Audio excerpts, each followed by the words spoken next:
तुझ्या आयुष्यात तुझ्यावर अनेक प्रसंग आले असतील अथवा येतील.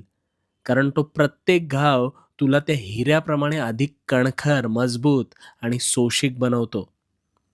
सगळ्यांना सगळ्या गोष्टी मिळत नाहीत, पण ज्यांना मिळतात त्यांनी काहीतरी वेगळं केलेलं असतं हे लक्षात ठेव.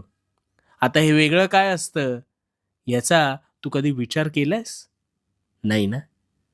ते सुद्धा तुझ्यासारखे पिचून निघत होते.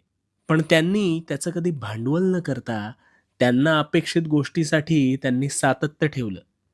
त्या गोष्टीची कास धरून ठेवली आणि म्हणून ते हळू त्या प्रसंगातून बाहेर पडत गेले. आता हे सातत्य आहे ना, हीच हीच तुझ्या यशाची सर्वात मोठी गुरुकिल्ली आहे. हे कधीही विसरू नकोस. आणि या संकटांना घाबरू नकोस. निधड्या छातीनं सामोरं जा आणि मग बघ तुझे सगळे प्रश्न